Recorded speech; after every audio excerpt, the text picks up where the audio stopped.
الرحمن الرحيم الحمد لله رب العالمين وأصلي وسلم على أشرف الأنبياء والمرسلين نبينا وحبيبنا محمد بن عبد الله وعلى آله وأصحابه ومن سار على نهجه إلى يوم الدين وبعد اللهم جل وعلا falenderojmë salavatet dhe selamet tona mbi pejgamberin ton Muhammedin sallallahu alaihi wasallam i dërgojmë mbi familjen e tij, mbi shokët e tij dhe mbi gjithë ata të cilët rrugën e këtij pejgamberi deri në ditën e gjykimit e pasojnë. Vëllezër, përpara se të vazhdojmë me ligjëratën tonë, me atë e cila është e përcaktuar që të flitet për sot, mendoj se është e rendit pak të ta këshilloj veten, por edhe jush, me atë e cila është aktualitet sot për ne, ajo është e kalimi nga Ramazani në përditshmërinë tonë të zakonshme që e kina pat përpara Ramazanit, sidomos tash pas kalimit të ditëve të Bajramit, edhe du të ndalëm tek dy pika. Ajo është se ky kthim prej në Ramazan në normalitet të disa për njerëzve duket si kthim i dhimbshëm. Ajo është se përgjatë Ramazanit i ka pa xhamit e mbushta, jo vetëm për teravih. I ka pa xhamit e mbushta edhe për namazet tjera, madje edhe namaz sabahut. Pora me kalimin e ditës së Bajramit ose ditës së fundit të Ramazanit, e shohim këtë rënje të madhe në numër të njerëzve të cilët shkojnë në për xhamia. Dhe kjo po, është e dhimbshme. Megjithatë ne këtë nuk duhet ta përjetojmë si dhimbje, por atyre të cilët ju them, ky mesazh është për ata. Ne këtë duhet ta përjetojmë si rast për ne, shans për ne, të cilët e ndjejmë veten se ndoshta kemi mbetur të vetmuar në këtë rrugtim. Ajo është në rrugtimin e jetës fetare pas Ramazanit. Sikur Allahu Gjelle Gjelaluhu të ka përzgjedh ty edhe atjetrin që t'jesh bartës i kësaj shkëndije e cila do të vazhdon që të gjallëroj xhamitë tona edhe pas Ramazanit. Kështu që nëse je prej atyre të cilët vazhdojnë dhe i vizitojnë xhamitë për namaze dhe pas Ramazanit, përgëzo, myshde se Allahu të ka zgjedh ty dhe shumë të tjerë i ka privuar nga kjo mirësi. Kurse për ata cilët ishin nga ata që i vizitonin xhamiat përgjatë Ramazanit dhe i harruan ata pas Ramazanit, duhet kuptojnë një gjë. Ajo është qëllimi i obligueshmërisë së agjërimit të Ramazanit dhe ringjalljes së raportit ton me Allahun përgjatë Ramazanit nuk është për Ramazan. I gjithë synimi është përmirësimi ynë dhe gjallërimi i raportit ton me Allahun për pas Ramazanit. Pse? Për shkak se përgjatë Ramazanit ti fiton njerëz të cilët shtyjnë në kryerjen e veprave të mira. Por ama pas Ramazanit ndjehesh i vetmuar në këtë rrugtim se numri i këtyre njerëzve bjen. Dhe nëse je prej atyre të cilët nivelin e adhurimeve përgjatë Ramazanit e ke pat tepër të lartë dhe kjo ka ra krejtësisht pas Ramazanit, atëherë kuptohet që agjërimi dhe Ramazani ynë nuk e ka arritur atë e cila është synuar. Për shkak se ajo që na ka shty neve të veprojmë, ndoshta është atmosfera, ndoshta është shtytja e turmës pa mos me kuptune. Unë agjeroj se ndoshta krejt agjerojnë. Unë falem se ndoshta krejt falen. Unë ndoshta shkojnë teravi se ndoshta krejt shkojnë teravi. Unë djehem pak më ndryshe, ndoshta se i gjithë qyteti është më ndryshe. Kështu që Ramazani nuk është obliguar agjërimi, sikur se thash, dhe nuk kemi urdhruar të ripërtrim marrëdhënien tonë me Allahun vetëm përgjatë Ramazanit. Qëllimi është çfarë pas Ramazanit.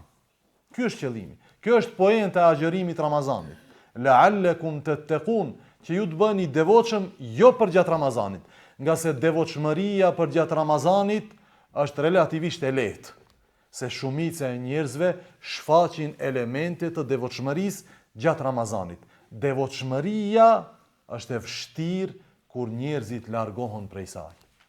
Për këtë shkak, njeriu shpërblehet dhe i shumëfishohet shpërblimi kur ai kryen bindjen ndaj Allahut, kur të tjerët nuk i binden Allahut Gjelle Gjelalu. Për këtë shkak, vëllezër, të mos shtyhemi nga atmosfera, të mos shtyhemi nga vullneti i tjerëve për të kryer mirë, për të vepruar mirë, po të shtyhemi nga dëshira e Allahut që ne të jemi robë të Allahut në çdo kohë dhe në çdo vend. Më pas, këto batica dhe zbatica, përderisa janë disa suaza të së normales, janë normale. Andaj ju e dini hadithin e Handhales radhiyallahu ta'ala anhu, i cili i tha pejgamberit, i cili i tha Ebu Bekrit radhiyallahu ta'ala anhu, qad nafaqa Handhale. Handhale u bë munafik. Ebu Bekri i tha, po pse je bë munafik? Tha, nga se kur jam me dërguarin e Allahut alayhi salatu wassalam, dhe dëgjoj këshillat e tija dhe mësimet e tija, sikur prest më shoqërojnë me laçet, ose sikur se ka thonë Handhale radhiyallahu anhu. Ebu Bekri ka thonë, po kështu edhe unë jam. Po kur shkoj tek familja ime, ndjej se gjendja ime krejtësisht ndryshon. Nuk i kam të njëjtat ndjenja. Ebu Bekri tha, vallahi edhe unë jam ashtu. Atë nëse ti je munafik, edhe unë jam munafik. Ç'është dallimi mes me dhe te? Kështu që shkojnë dhe e pyesin pejgamberin Allahut alayhi salatu wasalam, ja Rasulullah, për këto ndjenja, për këtë gajle, se ne kemi zbatica dhe batica në mënyrën se si ndjehemi dhe në vullnetin për të vepruar mirë. E pejgamberi Allahu sallallahu alaihi wasallam çfarë i tha? Sa'atan fa sa'a, sa'atan fa sa'a, sa'atan fa sa'a. O Handhale. Nuk është ashtu. Po është herë kështu e herë ashtu. Do me thonë herë batic, herë zbatic. Herë shtohet imani kur dëgjon këshilla, herë paksohet imani. Megjithatë, kjo me do e mos të jetë brenda disa suazave të cilat simbolizojnë kufijtë e fesë Allahu xhallahu ala. Për këtë çka ka thënë pejgamberi Allahu sallallahu alaihi wasallam, siç është transmetuar nga ai alayhi salatu wasalam, ka thënë çdo vepër ka një shtyrje, një baticë, dhe ajo ka një zbaticë ose një plokshti. Arrin kulminacionin dhe bjen. Por ka thënë përderisa është në sunnetin tim, në rrugën time, ajo është në hajër. Andaj përderisa zbaticat tona nuk janë në zero dhe në normalen të cilën e ka parapa Allahu nga ne si krijesa, është krejtësisht në rregull. Andaj nuk është normale që njeriu gjatë Ramazanit t'i fal 5 kohë namaz, të gjitha në xhami, plus teravit me numrin e madh të rekateve, kurse pas Ramazanit nuk e gjen asnjëherë në xhami. Kjo s'është normale. Kjo nuk është zbaticë normale. Kjo është nën minimumin, nën zeron. Nuk është kjo brenda suazave të normales. Po, është normale që ai ti fal 5 kohë të namazit, s'fal mo teravi, s'ka teravi, po këtu atje e bën ndonjë nafile dhe thot s'kom vullnet më shumë se sunnetet dhe farzet që i falim dhe kaq. Nuk mundi t'i falje një 20 recate tjera nafile. I themi kjo tamam. Kjo është brenda suazave të normales, edhe pse konsiderohet nga një këndvështrim zbatic. Kështu që vëllezër, ne duhet ta definojmë çfarë dëshirojmë me termin qëndrueshmëri pas Ramazanit. Duhet jemi të qartë. As mos kemi ëndra dhe ambicie të paarritshme, por ama as mos jemi prej atyre të cilët e relativizojnë këtë çështje dhe nuk e zon kurrë. Po s'ka gajle vëlla. Ne jena këta për t'u falë veç për Ramazan. Pas Ramazanit kush do se gjithë do se le të bëj. Themi jo vallahi. Kjo është jashtë normale, sikurse kjo edhe kjo tjetra. Kështu që ëndrat tona, ambicjet tona duhet jenë brenda suazave të së normales. A e mendon që ta shoqërosh të dërguarin tënd Muhammedin sallallahu alaihi wasallam? Dhe ditën e Bajramit i thosh ja Rasulullah alaihi salatu wasalam, shif na vitin e ashëm për Ramazan se unë mos vaj asnjëherë në xhamoj, ndoshta xhumaja. A e paramendon këtë? Nuk ja kishim thonë këtë pejgamberit Allahut alaihi salatu wasalam. Kështu që kur definohet synimi ynë, çfarë dëshirojmë ne nga Ramazani dhe çfarë dëshirojmë pas Ramazani, është shumë më e lehtë për ne që të arrijmë Ramazanin e ardhshëm. Për këtë shkak vëllezër, këshilloj veten time dhe juve që mos ta lëm, mos bim nën minimalen e asaj e cila është synuar nga obligueshmëria e agjërimit të Ramazanit dhe ripërtrirjes së raportit ton me Allahun xhella xhelaluhu. Nëse ke lexuar një xhuze, 2 xhuza gjatë Ramazanit Kur'an, mos e lin krejtësisht Kur'anin pas Ramazanit. Nëse ke fal 5 kohë namaz gjatë Ramazanit, madje edhe ndoshta në xhami, si ka mundësi t'ia kthej shpinën Allahut pas Ramazanit?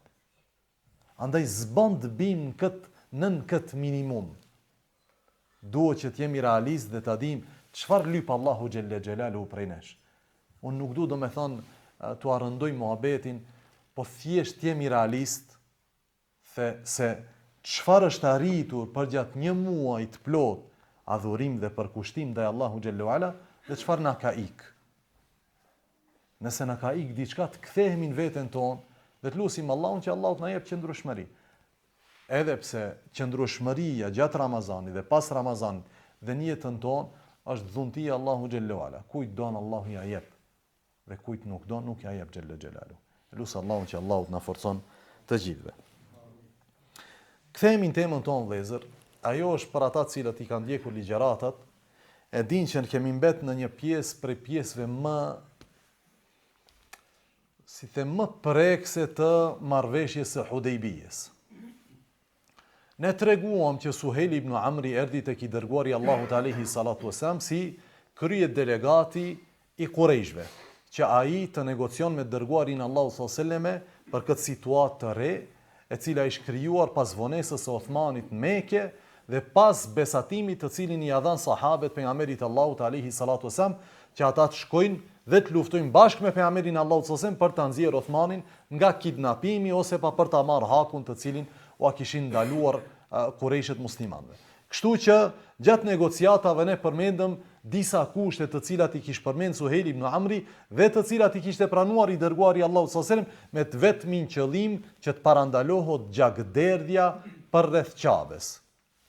Dhe në mesin e këtyre kushteve, të cilat ishin të papranueshme për sahabët, por të cilin e pranoi pejgamberi Allahut alayhi salatu wasalam dhe Ebu Bekri, ishte kushti i kthimit të çdo një muslimani nga Qurejshët i cili aratiset nga burgosja e Qurejshëve dhe torturat e atyne dhe opresioni i tyre dhe u drejtohet muslimanëve dhe shkon tokat e muslimanëve.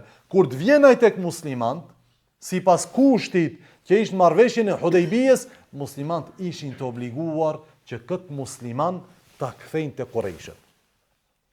Edhe pse ai ka ik me fenë e tij, ka ik nga tortura dhe opresioni, muslimanët ishin të obliguar që ta kthejnë të këtë musliman në, vendbanimin e tij. Duhet kuptuar një gjë. Ata cilët mendojnë që marrëveshja e Hudejbijës ka kryer për një paradite ose një pasdite ose ka kryer për një ditë, është shumë gabim. Ka detaje në marrëveshjen e Hudejbijës, të cilat ne i përmendim në shumë çështje në jetën tonë. Çështjet namazit, çështjet haxhit, çështjet ihramit, shumë çështje, argumentet ne i kemi nga ajo që ka ndodhur në Hudejbije. Megjithatë ne nuk mund të hyna në gjitha detajet. Përmendim çështjet më të rëndësishme. Kështu që vëllezër, i gjithë procesi i marrëveshjes së Hudejbijës sa ka zgjat? Ka zgjat 20 ditë. Pejgamberi Allahu sallallahu alaihi wasallam ka qëndruar me sahabët e tij, ato ishin 1400 burra. Në Hudejbije pa të qëndruar 3 javë ditë, 20 ditë. Më mirë thënë. Brenda këtyre 20 ditëve ka ndodhur negociatat, ka ardhur njëri delegacion, ka ardhur delegacioni i dytë, i treti e kështu me radhë. Derisa ka përfunduar gjithçka dhe sahabët janë kthyer në Medinë. Mirë, po përpara se të nënshkruhet kontrata, ka shënuar Imam Buhariu, po ashtu edhe Muslimi, e ka shënuar Imam Ahmedi me disa detaje të cilat do t'i përmendim. Duke u nënshkruar kontrata dhe duke disa prej sahabeve duke shfaqur pak knatësinë e tyre rreth kushtit që e përmendëm pak më herët, në mesin e sahabeve paraqitet një njeri i cili ishte i panjohshëm për plot prej sahabeve. Ai ishte Ebu Gjendel ibn Suhejl ibn Amr, djali i Suhejl ibn Amrit. Suhejl ibn Amri thami ishte krye negociatori i Qurejshve. Ebu Gjendeli është djali i tij. Vjen i prangosur me shpat në dorë, me gjithat i prangosur, i lodhur, i raskapitur, i rrahur, i torturuar dhe hudhet në mesin e muslimanëve dhe thot: o ju musliman, unë shpëtova. Kur e kthejnë kokën, është Ebu Gjendeli. Po ai cili negocion me pejgamberin sallallahu alajhi wasallam kush është? Është baba i tij. E ai cili e ka burgos dhe e ka vendos në pranga është Suhejl ibn Amri, ky që negocion me pejgamberin Allahut alayhi salatu wasalam. Kështu që Suhejl ibn Amri, sipas transmetimit të Buhariut dhe të Muslimit, po i thot pejgamberit Allahut sallallahu alajhi wasallam: ky është i pari i cili hyn këtë kusht. Djali im është i pari. Kushti është që ju t'i ktheni këto te ne. Ky është i pari. E pejgamberi Allahut sallallahu alajhi wasallam po i thot: po ne akoma nuk e kemi nënshkru marrëveshjen. Atëherë i thot Suhejl ibn Amri, atëherë s'ka marrëveshje mes nesh. Kry punë. Nëse këtë se jep, u kry punë. Atëherë pejgamberi Allahu sallallahu alajhi wasallam sikur pajtohet me Suhejl ibn Amrin, për shkak se transmetimi i Buhariut është pak më i përgjithshëm, nuk jep detaje, sikur se ta shohim transmetimin e Imam Ahmedit, ka më shumë detaje. Sikur pejgamberi sallallahu alajhi wasallam pajtohet se ai thot, është kry marrëveshje, ani se nuk e kemi nënshkru, jemi pajtu gojarisht. Atëherë pejgamberi sallallahu alajhi wasallam e merr me të mirë Suhejlin. E i thot atëherë, bane këtë përjashtim, e gjizë huli, ma jep këtë mu, për mu. Thot, ja, asta jap. Përsëri pejgamberi sallallahu alajhi wasallam me të mirë e merr i thot, e gjizë huli, ma jep. Përjashtoj e këtë pi marrëveshjes cilën e bëjna. Thot, shansa nuk ka. Atëherë mikris, nëse ju kujtohet e kena përmend, ish një nga negociatorët për cilët tha pejgamberi Allahu sallallahu alajhi wasallam, ky njeri është njeri i keq. I tha pejgamberit Allahut alayhi salatu wasallam, po ta japim, veç ta bëjmë marrëveshje. Ki është nga Kurejshët, tha ta japim, veç ta bëjmë marrëveshje. Por ama fjalët e Ebu Gjendelit aludojnë që Suhejl ibn Amri nuk e ka pranuar këtë gjë nga mikris, nga kolegu i tij në negociata. Kështu që Ebu Gjendeli, radhiyallahu ta'ala anhu, po ju drejtohet të gjithë muslimanëve dhe ju thot atyre: o ju musliman, apo më ktheni tek mushrikët, ndërkohë që kam ardhur unë tek ju si musliman? Si është kjo, si ka mundësi? Unë kam ikë prej torturave të atyne, ju po më ktheni përsëri tek ata, a nuk e shihni çfarë kam pësuar prej tyre? Sepse ai ishte torturuar nga ana e babës së tij dhe shërbetorëve ose sklevërve të babës së tij, ai ishte Suhejl ibn Amri. Në rivajetin e Imam Ahmedit ka disa detaje. Mesin e këtyre detajeve përmendet që në momentin që është bërë që të nënshkruhet marrëveshja dhe janë diskutuar detajet, ka ardhur Ebu Gjendeli dhe në momentin që e ka pa baba i tij, është shu dhe i ka ranë fytyrë përpara krejt njerëzve. Dhe i ka fol me ashpërsi. Andaj i ka thonë pejgamberit Allahut sallallahu alaihi wasallam, o Muhammed, marrëveshja mes meje dhe teje është vendosur përpara se të vjen ky djalosh. Do të thonë djali jem. Është kry puna marrëveshjes, ani se nuk është nënshkruar.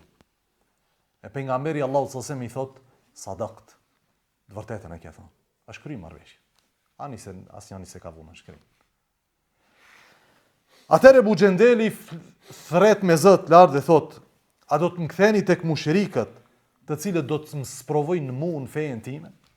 A jeni të më çu tek ata cilët pisa ko janë duke u mundu që të më kthejnë mua nga feja Allahu xhella xhelalu?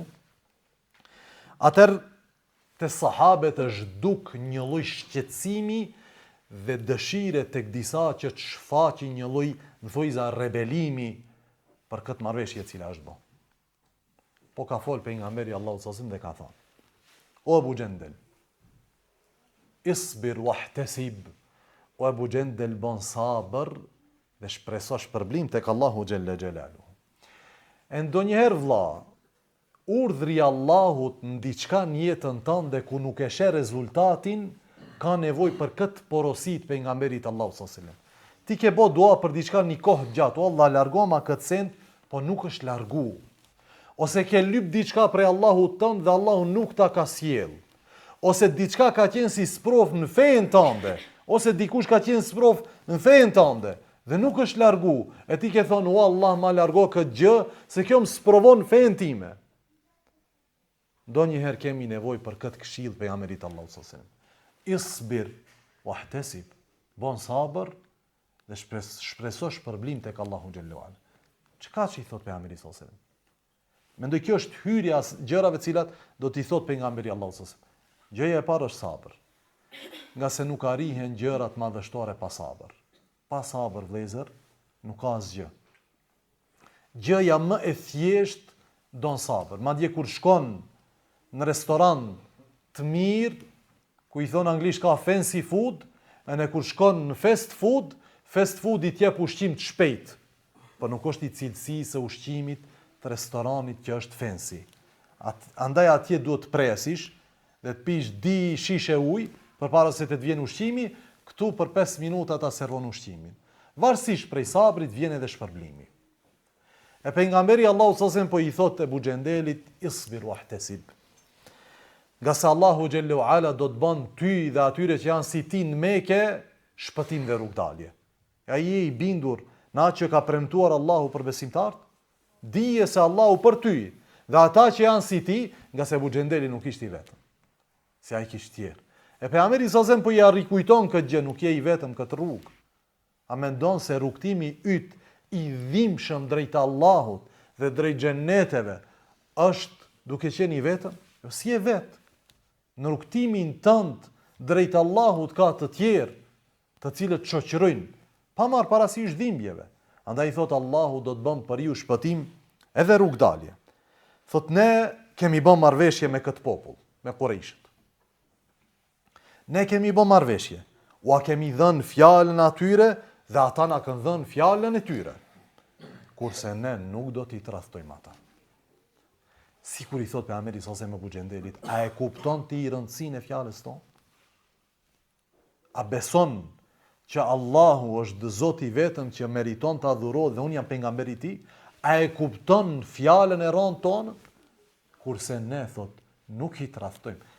Kjo është vije kuqe e cila nuk e kalon pejgamberi Allahu sallallahu alajhi wasallam. Dhe ti o musliman i e pasuesi i këtij pejgamberi. Ti nuk tradhton, nuk mashtron. Çdo herë kur të na shkon ndërmend që ne të tradhtojmë dikë, që ne të mashtrojmë dikë, na kujtohet ky qëndrimi i pejgamberit Allahu sallallahu alajhi wasallam. A dini kë ka dorëzuar tek mushrikët? Një njeri i cili është provuar fenë e tij me vjet e me muaj i burgosur, i torturuar, i shtypur vetëm e vetëm që ta lë fenë Allahu xhallahu ala. E dorëzon këtë njeri, por apo nuk tradhtoj. Ne nuk tradhtojmë Allah.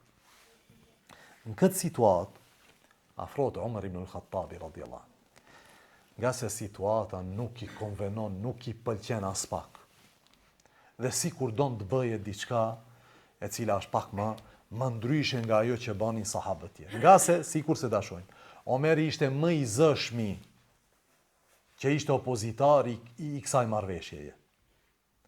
Jo se sahabët tjerë ishin të pajtimit, ja, po Omeri ishte më i zëshmi për shkak të afërsisë së tij me pejgamberin Allahu sallallahu alajhi wasallam. Kështu që thot Omeri, mora shpatën dhe vendova në kallëf. Dhe nxora pak prej kallëfi dhe afrova tek Ebu Xhendeli. E i thash, ja Aba Xhendel, o Ebu Xhendel, gjaki i këtij është si gjaku i Niçeni. Gjaku i kujt? I babës e Ebu Xhendelit. Thot gjaku i këtij është si gjaku i Niçeni. Punë e madhe. Do i jep isharete që merre shpatën dhe preje. Dhe çka ndodh? Prishën negociatat. Tamam? Mirë, po Omerin e kapin emocionet radhiyallahu an. Edhe ja afron shpatën e Ebu Xhendelit, thot por ama Ebu Xhendeli u kallzu koprac. Do me thonë, Ebu Xhendeli e kurseu babën e tij. Kështu thot Omeri, Ebu Xhendeli e kurseu babën e tij dhe nuk e vraf. Edhe mirë ka vepruar Ebu Xhendeli. Pse? Se baba i tij, Suhejl ibn Amri, do të jetë shkaktari i qëndrimit të banorëve të Mekës në Islam pas vdekjes së pejgamberit Allahu sallallahu alajhi wasallam. Andaj ajo është thënësi ose autori i asaj thënie së njohshme, a do të jemi të fundit që do të hyjnë në Islam dhe të parët që dalin nga dini Allahu xhallahu ala? Asnjëherë. Andaj Suhejl ibn Amri është shkaktar mbas Allahut që banorët e Mekës pas vdekjes së pejgamberit sallallahu alajhi wasallam të qëndrojnë në fenë e Allahut xhalla xhelaluhu. Kështu që thot Omeri, Ebu Xhendeli kurseu babën e tij dhe çështja mbeti ashtu siç ishte, do me thonë u realizu marrëveshje. Në këtë kontekst ka fol një prej sahabëve të njohur, Sehl ibn Hunayfi radhiyallahu ta'ala ne ka thonë një çështje madhore. Kur ju ka fol tabiinëve shumë vite dhe një kohë të madhe pasi ka kalu kjo marrëveshje, ju ka fol tabiinëve për bindjen e muslimanit ndaj asaj që e thot pejgamberi Allahu sallallahu alajhi wasallam. Ashtu ishte ne sot, sidomos në prezencë të rrjeteve sociale dhe në këtë kontekst modern, kemi njerëz të cilët natë ditë janë mësuar të filozofojnë në rrjete sociale, sikur ki është shoku i Ebu Hanifes edhe Malikut edhe Ahmed ibn Hanbeli dhe atyre tjerëve të cilët natë ditë kanë jetuar me hadithen dhe me fiqh dhe me sirën e pejgamberit sallallahu alajhi wasallam. E gjejmë këto filozof ku natë ditë filozofojnë duke gjetë këtu atje dobësi ose duke gjetë këtu atje mos përputhje të fjalët pejgamberit sallallahu alajhi wasallam me Kur'anin e ku ta diun. Sehel ibn Hunayfi ka pa zanafillat e kësaj gjëje tek disa prej njerëzve në kohën e tabiinëve. E pa thënë kështu. Akuzoni logjikën tuaj. Sehel ibn Hunayfi sahabi. Thot akuzoje logjikën tënde. Do me thonë përpara se të marrish dhe të gjykosh dhe të vlerësojsh një thënie të pejgamberit Allahut alayhi salatu wasallam, akuzoje logjikën tënde se logjika jote nuk është në rregull. Ama jo, logjika ime është në rregull, dhe ajo është standardi i saktësisë së gjërave, andaj kur vjen ky hadith, po s'hyn këtë logjik. Atëherë hadithi s'ban. Çita hadithin. E Sehel ibn Hunayfi thot ja, logjika jote s'ban. Logjika ime s'ban. Andaj thot akuzoni mendimet dhe logjikën tuaj. Thot sepse isha në ditën e Ebu Xhendelit. Ditën e Ebu Xhendelit, do me thonë ditën e nënshkrimit të marrëveshjes së Hudejbijes. Isha në ditën e Ebu Xhendelit dhe sikur të kisha mundësi, po të kisht mundësi të kundërshtohet urdhni pejgamberit Allahut, alayhi salatu wasallam, do ta kishim kundërshtu atë ditë urdhnin e pejgamberit sallallahu alaihi wasallam. E Sehel ibn Hunayfi po të thot ty o musliman, po të ishte e mundshme që ne si musliman, cilin do mendim pejgamberit Allahut sallallahu alaihi wasallam ta marrim, dhe cilin do ta lëm, ç'kët mendim se kishim marr. Se ne mendonim, Sehli thot, se ne mendonim se është gabim. Por ama do t'ju vërtetohet atyre dhe neve që ata ishin gabim. Dhe çdo pikë në këtë kontrat ishte fetham mubina, si ka quajtur Allahu. Ishte fitore e qartë. Kështu që thot Ibn Hajeri rahimahullahu ta'ala, pasi e përmend këtë thënie të Sehlit radhiyallahu ta'ala anhu, thot dhe këtë Sehli e tha në kontekst të kundërshtimit të njerëzve përmes logjikës të haditheve të pejgamberit Allahut sallallahu alaihi wasallam. Gjë të cilën sot shumë e shohim. Shkolla të ndryshme racionaliste përmes të cilave kundërshtohen hadithet sakta 100% të pejgamberit Allahut sallallahu alaihi wasallam. Ky hidhrimi i sahabeve nuk do të ndalet këtu. Do të duket hidhrimi i sahabeve, çato burra, të cilët 1400-500 burra po ja japin besën pejgamberit Allahut alayhi salatu wasallam, se ne gjithë do ta japim jetën tonë për ty, që të përkrahim për ta shpëtuar Uthmanin radhiyallahu anhu, ta sheh që shumica e tyre nuk pajtohen me atë, mos them të gjithë, nuk pajtohen me atë e cila është përmend në këtë marrëveshje, sepse në shikimet e tyre, plot prej tyre diplomat me përvojë, plot prej tyre njerëz me përvojë në rrafshe të ndryshme, të gjithë sipas mendimeve dhe ekspertizave të tyre, kjo marrëveshje është në damin ton, nuk është në dobin ton, por pejgamberi Allahu sallallahu alaihi wasallam e pranon. I vetmi i cili e përkrah haptazi fuqishëm, është kush? Është Ebu Bekri. I vetmi i cili në këtë formë e pa të përkrahur pas Isras dhe Mi'rajit, bashkë në këtë formë, ishte Ebu Bekri. Andaj quhet Siddiq. Taj nuk ka një gram dyshim. Andaj Ebu Bekri është me një anë, e i gjithë ummeti pejgamberit Allahut sallallahu alaihi wasallam është me një anë tjetër. Imani i tij është me një anë të kantarit, dhe imani i gjithë ummetit pejgamberit Allahut sallallahu alaihi wasallam është me një anë të kantarit. Kështu që i pari i cili do të shfaq shqetësimin e tij rreth kësaj marrëveshje, haptazi, është kush? Omeri radhiyallahu anhu. Mirë po haptazi jo del dhe të nxit rebelim kundër pejgamberit Allahut. Ja. Po haptazi tek dy shokët e tij. Te kush janë ata? Ebu Bekri edhe pejgamberi Allahut sallallahu alaihi wasallam. Andaj do shkon tek në transmetimin e Buhariut është përmend se ka shku para tek pejgamberi Allahut alaihi salatu wasallam, më pas tek Ebu Bekri. Mirë po në transmetimin e Imam Ahmedit, dhe kjo duket sipas rënditjes së ngjarjeve, është ndoshta më e sakta se para pa të shku tek Ebu Bekri dhe më pas ka shku dhe ka bisedu me pejgamberin Allahut sallallahu alaihi wasallam. Mirë po mënyra e të folurit është gati se identike me të dy palët, si me Ebu Bekrin, ashtu më pas edhe me pejgamberin Allahut alaihi salatu wasallam. Por ama Unë do të përmendi çfarë i ka thonë pejgamberit Allahu sallallahu alaihi wasallam dhe këto janë 90% të fjalëve që ja ka thonë edhe pejgamberit Allahu sallallahu alaihi wasallam dhe përgjigjet gati se janë identike siç i ka thonë edhe pejgamberi Allahu sallallahu alaihi wasallam edhe Ebu Bekri. Përpos një fjalë madhështore që ja thot Ebu Bekri radhiyallahu ta'ala anhu, ai thot o ti njeri, i thot Omerit. Ai vërtet është i dërguar i Allahut dhe nuk e kundërshton Zotin e tij xhella xhelaluhu. Dhe Allahu është ndihmësi i tij. Andaj i thot, ka po fort pas rrugës së tij. Ka po fort pas rrugës së tij, pas rrugës së pejgamberit Allahut alayhi salatu wasallam, sepse pasha Allahun ai është në të vërtetën. Për pejgamberin Allahut alayhi salatu wasallam. Kur shkon Ebu Bekri, kur shkon Omeri tek pejgamberi Allahut sallallahu alaihi wasallam, e nis muhabetin e tij me një pyetje e cila në shikim të parë duket e rëndë. Mirë po shfaq frustracionin e Omerit me atë që ka ndodhur me Ebu Xhendelin dhe pranimin e marrëveshjes.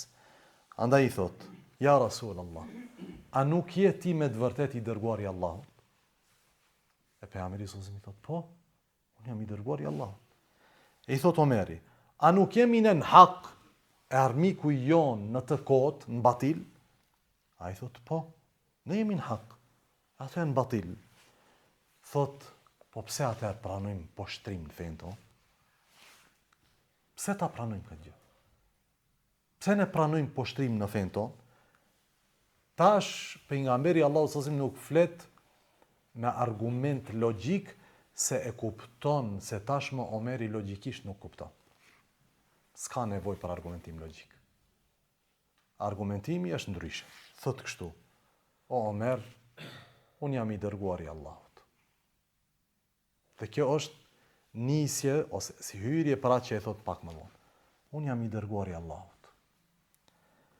Dhe nuk e kundërshtoj atë kë Allahu. Ai më ka dërgu, e si ta kundërshtoj atë? Dhe ai është ndihmësi im. 3 gjëra.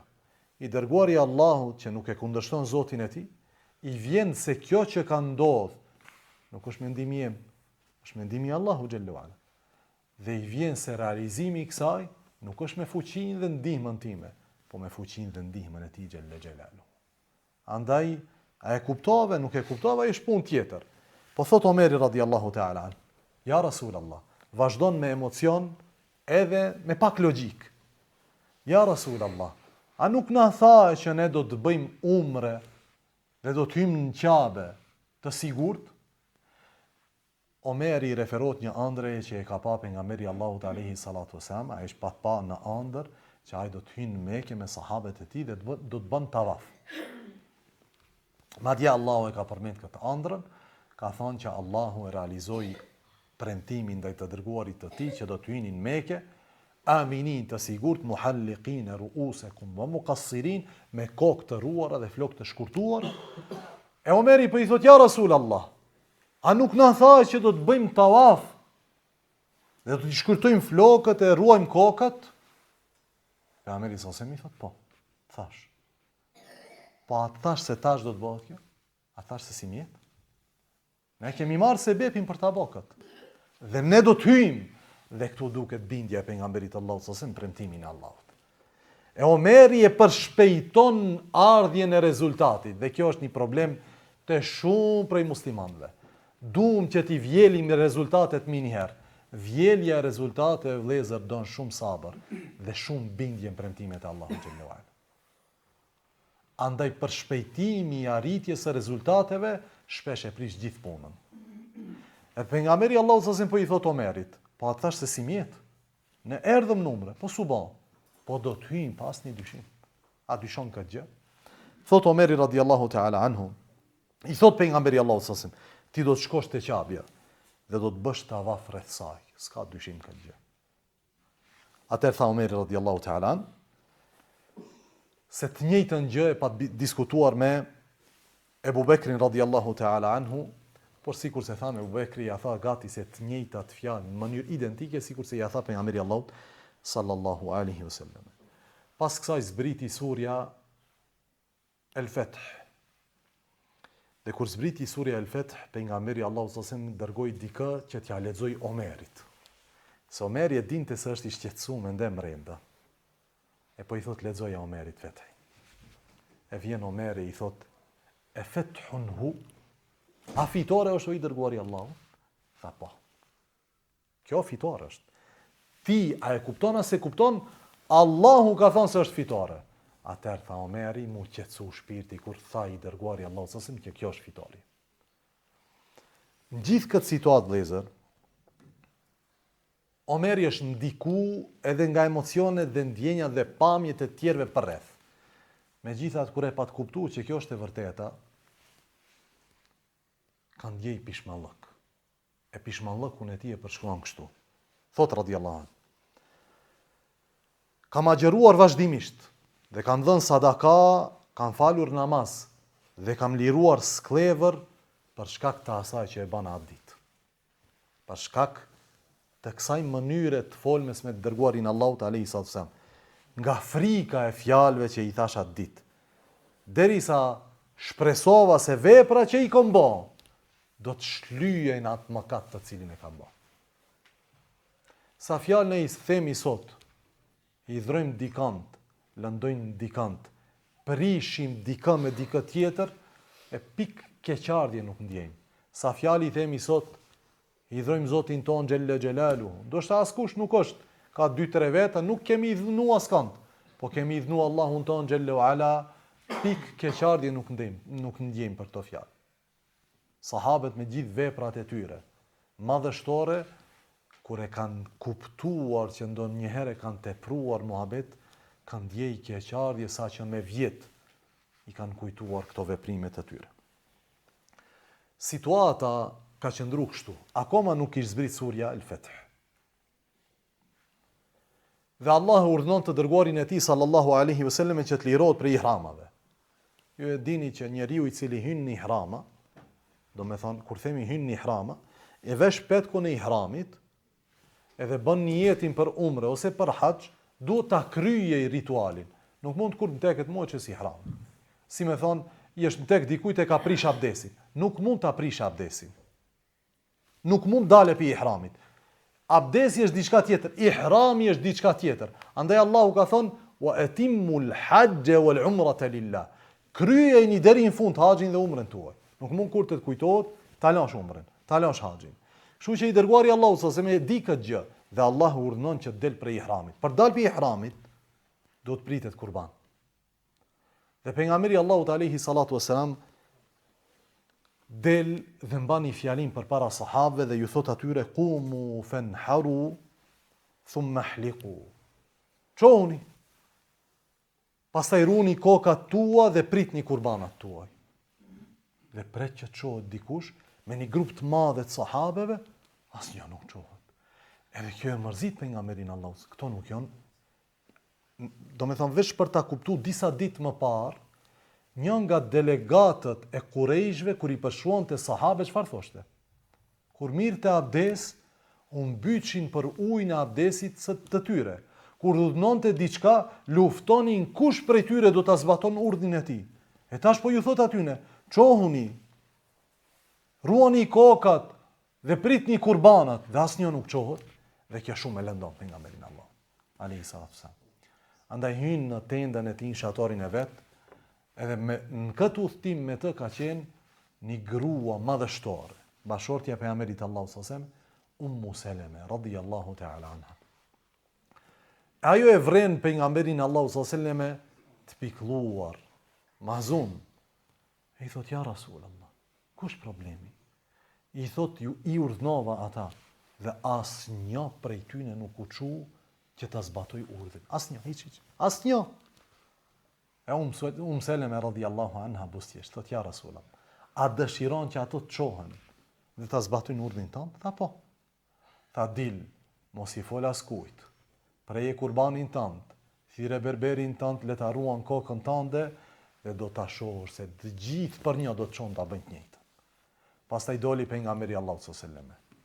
Theri kurbanin e tij. Thiri berberin dhe e qethi kokën e vete dhe sahabët filluan t'i presin kurbanat e tyne dhe të ruanin kokat e tyre, sa që thot transmetuesi ishin duke e therr njëri tjetrin nga pikëllimi, nga keqardhja që ndjenin, pse nuk e zbatum urdhnin kur na tha gojarisht, po jo praktikisht. Andaj, marrëveshja Hudejbijës është rrethane veçantë, të cilën e kanë kaluar muslimanët për shkak se përpara syve të tyre kanë pa zbatim praktik të marrëveshjes që në sy tona duket i dëmshëm për ne. Merreni musliman të torturuar, të dënuar, të burgosur, që ka ik nga kjo tortur, ka ardhur tek ne, kthehet ai i cili torturon. Megjithatë, me do e mos t'i bindesh Allahut dhe pejgamberit Allahut sallallahu alaihi wasallam. Kështu që sahabët u çuan, prejnë kurbanat, ruan kokat e tyre dhe këtu është thënia e famshme e pejgamberit Allahut alaihi salatu wassalam: Yerhamullahu al-muhalliqin, qalu wal-muqassirin ya Rasul Allah. Tha Allahu i mëshiron ata që i ruajnë kokat, tha njëri prej sahabëve, dhe ata që i shkurtojnë flokët. Pastaj tha pejgamberi sallallahu alaihi wasallam, Allahu i mëshiron ata që i ruajnë kokat, tha ndërsa ata që i shkurtojnë flokët, pejgamberi sallallahu alaihi wasallam nuk tha gjë. Të tretën tha Allahu i mëshiron ata që i ruajnë kokat, tha ja Rasul Allah, dhe ata që i shkurtojnë flokët, tha dhe ata që i shkurtojnë flokët. Kështu që 3 herë bëri lutje për ata që i ruajnë kokat dhe 1 herë për ata që i shkurtojnë flokët. Dhe unë sa herë që shkoj me vëllezërit ton në umre, dhe ai i cili ka shkuar me mua në umre e din këtë gjë. Pse e lëtet ike një lutje pejgamberit Allahu sallallahu alaihi wasallam 3 herë dhe e merr një e cila është 1 herë. Cila mirësi që të na kap një lutje pejgamberit Allahu sallallahu alaihi wasallam. Ajo është që Allahu i mëshiron ata të cilët i ruajnë kokat e tyre. Sidoqoftë, pas 20 ditëve parafërsisht, dalin muslimanët nga territori i Hudejbijës, nisen për të kthyer në Medinë. Të pikëlluar, të mërzitur, se janë kthyer nga Qafja. Çe Qafja? Disa kilometra afër Qafës. Plot prej tyne me vite nuk e kanë parë. Vetë i dërguari Allahu sallallahu alaihi wasallam 6-7 vjet nuk e ka pa Qafën. Aty Qafja tash kthehen gjithë për Medinë, të marzitur e të pikëlluar. Gjatë rrugës, me një vend që quhet Qura el-Ghamim, Allahu i zbret pejgamberit të tij alayhi salatu wasallam surat El-Fath. Transmeton Enesi radhiyallahu ta'ala anhu, thotë kështu: I zbriti dërguarit Allahu sallallahu alaihi wasallam gjatë kthimit nga Hudejbija surat El-Fath. E thotë Allahu xhalla wa ala: Inna fatahna laka fathan mubina. Pa dyshim se ne ty të dhamu Muhammed një fitore të qartë. Liyaghfira laka Allahu ma taqaddama min dhanbika wa ma ta'akhkhar. Që Allahu të të falë ty atë që ka kaluar dhe atë që do të vjen në të ardhmen. Wa yutimmu ni'matahu 'alayka wa yahdika siratan mustaqima. Që Allahu ta plotësoj dhuntin e tij ndaj teje dhe që Allahu të udhëzon në rrugë të drejtë. Fethi i dhënë nga ana Allahut për të dërguarin e tij alayhi salatu wassalam është dhënë për disa synime. Po në krye të këtyre synimeve është liyaghfira laka Allah, që Allahu të të falë ty o Muhammed. Fitoria ka ardhur që Allahu të të falë. Dhe Allahu këtë marrëveshje e quan fitore të qartë. Sa që thot Enesi, ju e konsideroni çlirimin e Mekës fitore ose çlirim i madh, kurse ne e konsiderojmë marrëveshjen e Hudejbijës çlirim të madh dhe të qartë. Liyaghfira laka Allahu ma taqaddama min dhanbika wa ma ta'akhkhar. Që Allahu të të falë atë që ka kaluar dhe atë që do të vjen. Kështu që në surën Idha jaa nasrullahi wal fath, kur të vjen ndihma e Allahut dhe çlirimi ose fitoria, Allahu i thotë të dërguarit të tij: Idha jaa nasrullahi wal fath wa ra'aita an-nasa yadkhuluna fi dinillahi afwaja.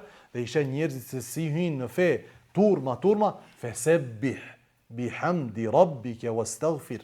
Allahu i thotë dhe ti madhroje Zotin tënd xhella xhelaluhu wastaghfirhu, dhe lyp falje prej tij. Lyp falje prej tij, nga se dhënia një udhëtie të madhe prej Allahut për robin e tij, duhet që robi këtë ta kthen me mirënjohje. Të ka dhënë Allahu një të mirë, wallahi neve Allahu na jep për ditë mira vëllezër. Fillimisht zgjohemi në shtëpitë tona të sigurt, askush s'na ka bombardu kulmin mbi kokën tonë, askush nuk na ka ndal ujtin, askush nuk na ka ndal rrymën.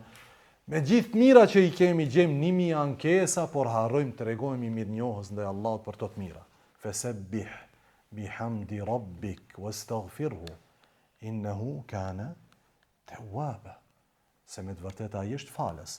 Allahu po i thotë të dërguarit të tij në surën El-Fath, inna fatahna laka fathan mubina. Ne dham ty fitore të qartë që Allahu të të falë. Që Allahu të të falë, të plotësoj dhuntin e tij ndaj teje o Muhammed, edhe të të udhëzoj në rrugën e drejtë. Pa nuk është pejgamberi sasem i udhëzuar në rrugën e drejtë. Është i udhëzuar, mirë po që të shton udhëzimin në rrugën e drejtë, të jep stabilitet në këtë rrugë të Allahut xhallahu ala. Vazhdon Allahu dhe thot: "Wa yansuraka Allahu nasran aziza", dhe që Allahu edhe një herë të ndihmon me një ndihmë të madhe. Thot Enesi, doli pejgamberi Allahu sallallahu alaihi wasallam dhe i recitoi këto 3 ajete përpara sahabeve.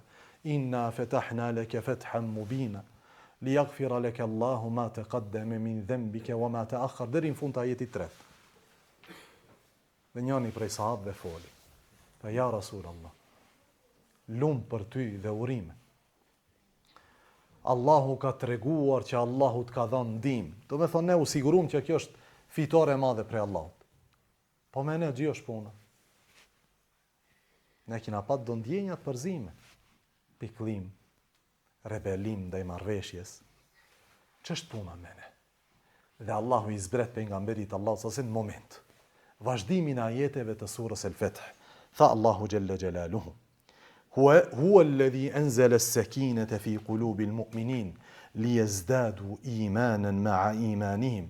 Ai është Allahu, do me thënë, ai është ai që stabilizoi ose zbriti qetësi në zemrat e besimtarëve. Do me thonë, nga momenti që dëgjuan këto ajete, Allahu qetësoi zemrat e tyre. Do me thonë, ne mos kina dyshim, a është e damshme apo e dobishme marrëveshja për ne. Tashmë gjithë jemi të qetë. Thotë Allahu, ai është ai i cili zbriti qetësinë në zemrat e besimtarëve, që me imanin e tyre tu ashton akoma më shumë imanin. Këto ishin një iman të lartë sa që Allahu lëvdoi zemrat e tyre. Tash me këtë thot ne u ashtojmë imanin për shkak të qetësisë së zemrave të tyre me urdhin dhe vendimin dhe gjykimin e Allahu xhalla xhelaluhu. Walillahi junudus samawati wal ard. Dhe Allahu ka lillah junudus samawat, ka ushtrit e qiejve dhe tokës. Dhe për këtyre ushtrive të Allahut janë sahabët. E sikur Allahu i lëvdon përsëri sahabët. Surën Fath Allahu i lëvdoi këto sahabe në shumë vende. Po këtu tregon se zemrat e tyre u qetësuan dhe se ato janë ushtarë sinqert të Allahut, megjithatë sikur aludon Allahu, se qetësia në zemrat tua tash që është ushtri prej ushtrive të Allahut. Është ushtri prej ushtrive të Allahut ku Allahu ka qetësuar juve zemrat. Vazhdon Allahu dhe thot: "Wa kana Allahu aliman hakima." Dhe Allahu është i gjithdijshëm dhe më i urtë i xhalla xhelaluhu. Tamam. Kjo për ndonjë janë qetësu zemrat. Çka? Thot Allah: "Liudkhila al-mu'minin wal-mu'minat jannatin tajri min tahtiha al-anhar khalidin fiha." Që Allahu të fut besimtarët dhe besimtarët në xhennete në së cilat rrjedhin lumej, ku ato do të qëndrojnë aty përgjithmonë. Wa yukaffira anhum sayyi'atihim wa kana dhalika 'inda Allahi fawzan 'azima. Dhe që Allahu t'u fal me këtë, do me thonë, mëkatet e tyre, dhe kjo me të vërtet tek Allahu është fitore e madhe. Po çlirimi është punë e madhe, ma fitoria më e madhe është dalish përpara Allahut faqebartë dhe të futesh në xhennetin e Allahut xhelal. E tash sahabët e kuptuan që nuk është pejgamberi Allahu sallallahu alaihi wasallam i vetmi i cili cilësohet këto ajete, po jemi edhe ne. Dhe në këto ajete të besimtarëve hyn edhe ti Allah, edhe unë, edhe çdo një njeri i cili thot la ilaha illallah dhe në jetën e tij mbien në situata të ngjashme me cilat kanë ra sahabët e pejgamberit Allahut sallallahu alaihi wasallam. Në pjesën e fundit të Hudejbijës ose rrugtimit të Hudejbijës, kjo do të na mbese për ligjëratën e ardhshme inshallah taala, për shkak se gjatë rrugës deri në Medinë dhe ardhja e tyre në Medinë ka disa ndodhi të cilat janë tepër të rëndësishme, të cilat i keni dëgjuar këtu atje, por ndoshta nuk e keni ditë që ka ndodhur gjatë kthimit të muslimanëve nga marrëveshja e Hudejbijës. Wa akhiru da'wana alhamdulillahi rabbil alamin.